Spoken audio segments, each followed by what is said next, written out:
In July 2026, the state of Florida enacts a major shift in public safety regulation. The final text of Chapter 2026-46 is brutally simple. It explicitly exempts unpaid armed volunteers at places of worship from the state's standard private security licensing requirements. For many church boards and security directors, this looks like a clear victory. They see the removal of a massive bureaucratic barrier that previously prevented them from organizing their own protective teams. But this statutory change creates an immediate and dangerous professional misconception. There is an assumption that removing a legal barrier somehow guarantees operational readiness.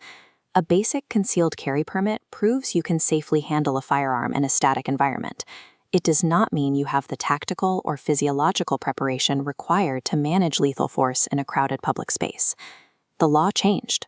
The physics of a gunfight, the degradation of human performance under extreme stress, and the crushing weight of institutional liability did not. Giving a volunteer statutory permission to carry a gun does not erase the devastating consequences of an untrained shooter making a mistake.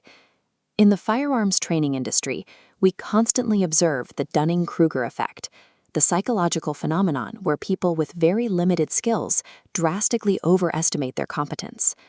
A volunteer whose entire experience consists of shooting stationary paper targets simply lacks the context to understand how fast visual processing collapses when real-world violence breaks out.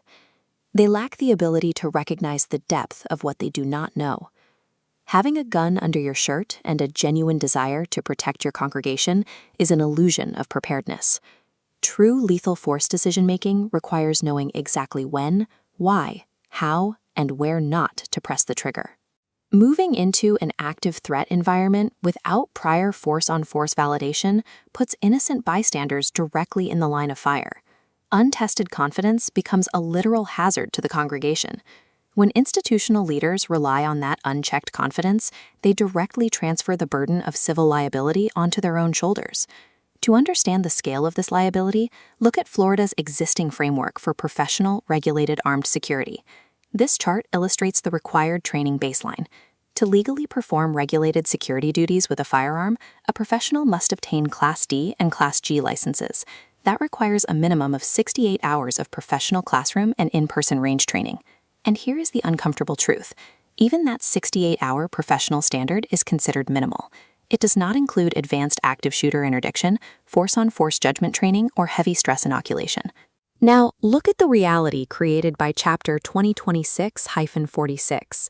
By relying entirely on the new exemption, institutions are trading that limited professional standard for an armed volunteer baseline of effectively 0 required hours. Asking a well-meaning parishioner with a 4-hour concealed carry certificate to protect 300 innocent people in a confined space defies basic operational logic. Without a rigorous training baseline, the volunteer will face the extreme physiological realities of a gunfight completely unequipped. Most civilian firearms practice occurs in a perfectly controlled environment. The shooter stands upright, wears ear protection, and takes measured shots with no physical consequence. Paper targets don't scream, they don't move unpredictably, and they don't hide behind running children. Perfect marksmanship on a flat range has almost 0 correlation to accuracy during active violence. To understand what actually happens under pressure, we can look at the empirical data from professional law enforcement. A comprehensive study of the Dallas Police Department analyzed officer-involved shootings from 2003 to 2017. These are individuals who train continuously and operate within clear use of force policies. This chart shows their real-world performance. In actual gunfights, these highly trained officers struck their suspect with at least 1 round in only 54% of incidents. Data from the National Police Foundation breaks this down further, showing that the vast majority of these engagements happen at incredibly close range. 61% of these shootings occurred within a 20-foot radius. The cause is biomechanical. When confronted with a lethal threat, the human nervous system prioritizes immediate survival and triggers severe neurophysiological constraints. The brain desperately hyper-focuses on the threat. This creates tunnel vision, blinding the shooter to innocent bystanders moving through their peripheral sightlines. The body also experiences auditory exclusion, while fine motor control degrades entirely as adrenaline overrides technical grip and trigger mechanics.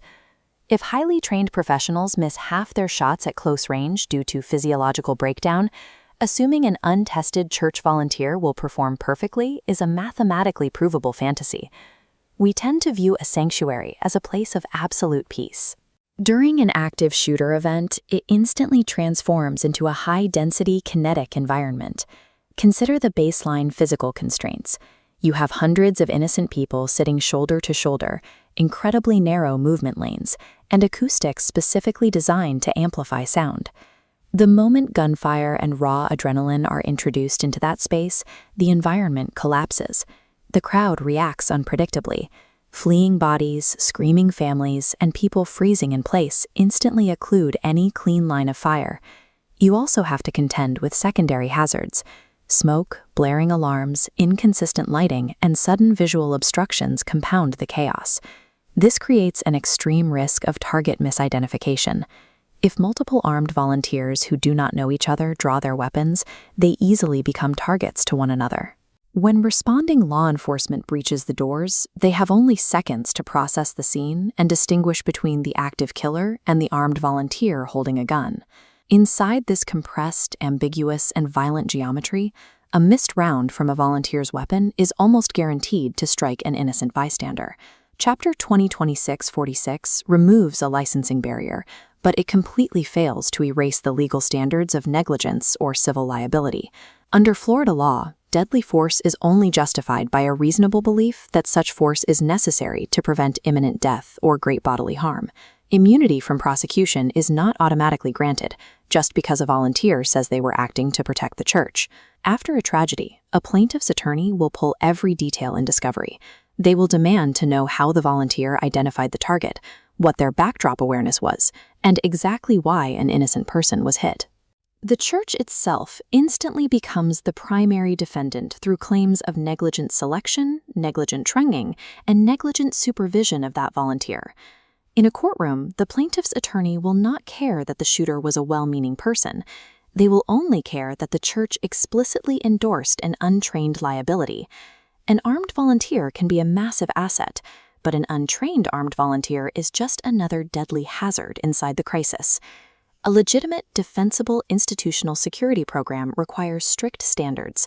It starts with formal background selection and strict written use of force policies. It demands rigorous physical preparation. Teams must undergo scenario-based force-on-force training, no-shoot decision exercises, and coordinated medical response planning, ultimately ensuring defensible legal articulation. A concealed carry class is not a security plan. A designated team T-shirt is not a security plan. Relying on a few parishioners who carry on Sundays is not a security plan. The new law simply opened the door. It is now up to the adults in the room to build a genuine safety program rather than gambling with the lives of the people they promise to protect. Because when the first shot is fired inside a crowded sanctuary, the words "volunteer security team" will not serve as a legal shield.